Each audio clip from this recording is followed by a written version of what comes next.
ভাইরারে আমার, জান্নাতে যে হুর থাকবে গো, হুরের চেহারার মধ্যে কোনো কিঞ্চিত পরিমাণ চুল পরিমাণ কোনো প্রকার ত্রুটি থাকবে না। হুরগুলা এত সুন্দর হবে, এত সুন্দর হবে।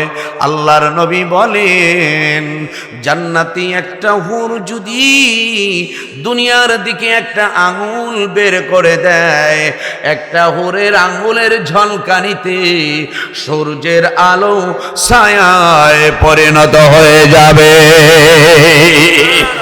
আল্লাহু আকবার।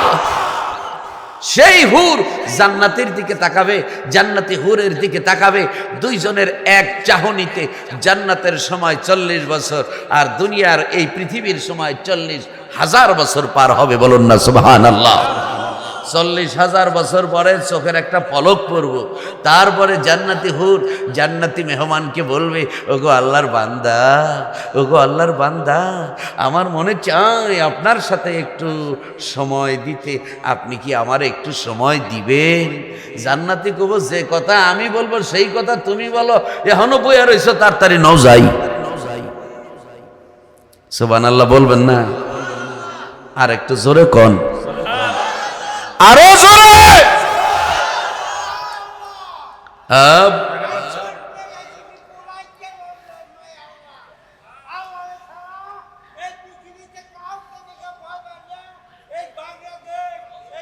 ঠিক হ্যাঁ,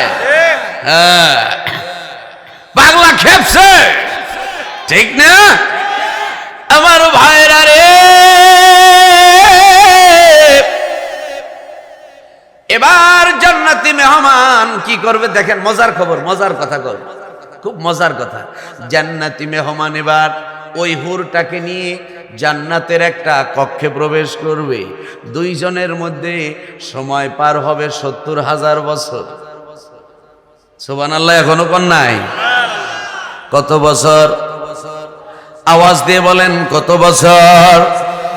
70,000 বছর পূর্তি করবে। 70,000 বছর পূর্তি করার পরে হঠাৎ করে কেমন যেন একটা ঝলকানি এসে যাবে। আল্লাহু আকবার। জান্নাতি মেহমান মনে মনে চিন্তা করবে, কেউ মনে হয় ঘরে এসে পড়েছে, অথবা মনে হয় আল্লাহ ফুসকি দিছে। সুবহানাল্লাহ কোন? মনে হয় আল্লাহ ফুসকি দিয়েছেন। জান্নাতি মেহমান একটু শরম পাবে, লজ্জা পাবে, উঠে দাঁড়িয়ে যাবে। হঠাৎ করে তাকিয়ে দেখবে গো, আসলে এগুলা কিছুই না, এগুলা কিছুই না। জান্নাতি মেহমানের ঘরে আর একটা সুন্দরী হুর এসে হাজির হয়ে গেছে। আর একটা এমন সুন্দরী হুর, এমন সুন্দরী হুর, যেই হুরের সাথে লম্বা সময় পার করলো, ওই হুরের চাইতেও এই হুরটার চেহারার সৌন্দর্য আল্লাহ অনেক অনেক গুণে বাড়িয়ে দিয়েছেন। বলুন না সুবহানাল্লাহ। এই জান্নাত আমরা পাইতে চাই কি চাই না? আওয়াজ দিয়ে বলেন, চাই কি? বাইক পাইতে চাই কি চাই না? যেভাবে কোন তাতে মনে হয় আশা বেশি নেই, একটু একটু নাকি ভাই? জান্নাত পাওয়ার আশা একটু একটু না অনেক অনেক? কথা বলেন, একটু একটু না অনেক অনেক? তাইলে ওই রকম ভাবে আওয়াজ দিতে হবে। এই জান্নাত আমরা পাইতে চাই কি চাই না? জান্নাত যদি পাইতে চাই, জান্নাত পাওয়ার কাজ করার দরকার আছে না নাই? আওয়াজ দিয়ে বলেন, আছে না নাই? দুনিয়ার মধ্যে একটা পিয়ন পোস্টে চাকরি নিতে গেলে 10-12 লাখ টাকা লাগে। কথা কন, কথা কন। দুনিয়ার মধ্যে একটা পিয়ন পোস্টে চাকরি নিতে গেলে 10-12 লাখ টাকা লাগে। তারপরে মামু খালো দুলাভাই লাগে। কথা কয় না? শুধু মামু খালো দুলাভাই হলেই হয় না, এত কিছু থাকার পরেও তাকে পরীক্ষা দিতে হয়। আমার ভাইয়েরা, আল্লাহর নবী বলেন, জান্নাতের একটা ইটের মূল্য সারা দুনিয়া যদি বিক্রি করা হয়, জান্নাতের একটা ইটের মূল্য হয় না। বলুন না সুবহানাল্লাহ। ভাইরা রে আমার, পিয়ন পোস্টে চাকরি নিতে গেলেই যদি পরীক্ষা দিতে হয়, তাহলে এত দামি জান্নাত, এত দামি জান্নাত, এই দামি জান্নাত পাইতে গেলে পরীক্ষা দেওয়ার দরকার আছে না নাই? আওয়াজ দিয়ে বলেন আছে না নাই? এই জান্নাত পাইতে গেলে পরীক্ষা দেওয়ার দরকার।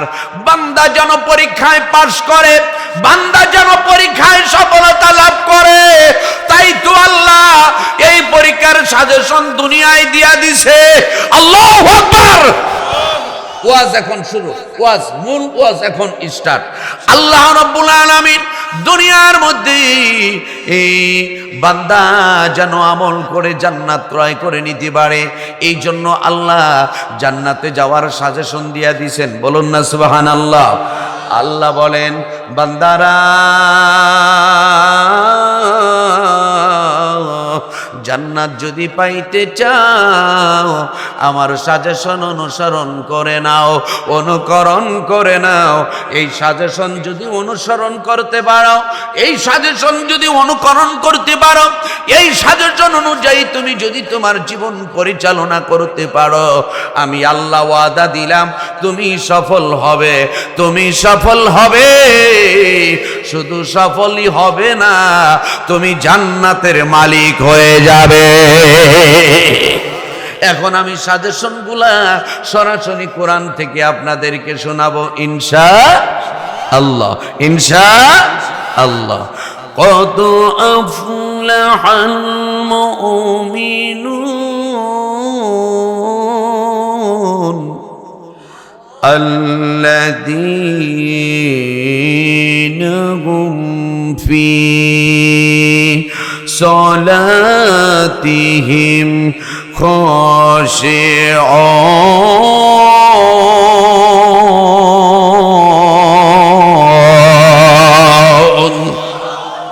قد أفلح المؤمنون ওই মানুষগুলাই সফলতা লাভ করবে যেই মানুষগুলা আমি আল্লাহর সাজেশন অনুসরণ করবে। এক নাম্বার সাজেশন হলো আল্লাযীনা হুম ফী সালাতিহিম খাশিউন। এক নাম্বার সাজেশন হলো যারা বিনয় অবনত নামাজি হইবে। বলুন না সুবহানাল্লাহ। আমার ভাইরা রে, প্রশ্ন আসে, বিনয় অবনত নামাজি বলতে কোন নামাজিকে বুঝায়? বাইরে আমার, বিনয় অবনত নামাজ হলো সেই নামাজ যেই নামাজের মধ্যে নামাজি ব্যক্তি অনাহুত নড়াচড়া করে না, অনাহুত অন্য কোনো চিন্তা করে না, যেই নামাজটা নামাজি ব্যক্তি একমাত্র আল্লাহকে খুশি করার জন্যই আদায় করে, যেই নামাজের মধ্যে নামাজি ব্যক্তির এমন একাগ্রতা থাকে যেন নামাজি ব্যক্তির মনের মধ্যে চিন্তা থাকে আমার সামনে আছে আল্লাহ। সামনে কি? আওয়াজ দিয়া বলেন। সামনে আছে আল্লাহ, পিছনে আছে আজরাইল, ডানে আছে জান্নাত, বামে আছে জাহান্নাম, আর আমি পুলসিরাতের পথের উপর দাঁড়ায় আছি। কথা কন ঠিক কিনা? পুলসিরাতের পথের উপরে দাঁড়ায় আছি গো, যে কোনো সময় পড়ে যেতে পারে, সুতরাং আমাকে সতর্ক থাকতে হবে। এইভাবে একাগ্র চিত্তে যদি নামাজ আদায় করে গো, ওই নামাজটা হয় বিনয় অবনত নামাজ। ওই বিনয় অবনত নামাজি জান্নাতের মেহমান হয়ে যাবে। বলুন না সুবহানাল্লাহ। বান্দা যখন বিনয় অবনত নামাজি হয়ে যাবে, ওই বান্দার এই দুনিয়ার মধ্যে তার একটা সফলতা দেখা দিবে। আল্লাহু আকবার। তার মধ্যে একটা পরিবর্তন দেখা দিবে। পরিবর্তনটা হলো কি? পরিবর্তনটা হলো কি? আমার আল্লাহ বলেন, ইন্নাস সালাতা তানহা আনিল ফাহশাই ওয়াল মুনকার। নিশ্চয়ই নামাজ মানুষকে যাবতীয় অন্যায় অশ্লীলতা থেকে ফিরাইয়া রাখে। বলুন না সুবহানাল্লাহ। ভাইরারি আমার, নামাজ মানুষকে অন্যায় থেকে ফিরিয়ে রাখে। কথাটা বলেছেন কে? সন্দেহ আছে? তাহলে ভালো করে বলতে হবে, এ কথাটা বলেছেন কে? নামাজ মানুষকে অশ্লীলতা থেকে ফিরিয়ে রাখে, কথাটা বলেছেন কে? আল্লাহর কথা কি ভুল হইতে পারে? আল্লাহর কথা কি মিথ্যা হইতে পারে? আল্লাহর কথায় কি কোনো সন্দেহ থাকতে পারে? আল্লাহর কথায় সন্দেহ নাই, ভুল নাই, মিথ্যার কোনো সম্ভাবনা নাই। তাহলে বোঝা যাচ্ছে নামাজি ব্যক্তি মন্দ কাজ করতে পারে না। কথা বলেন ঠিক কিনা? নামাজি ব্যক্তি অশ্লীল কাজ করতে পারে না। অথচ আমাদের সমাজের মধ্যে এমন অনেক নামাজি দেখা যায়,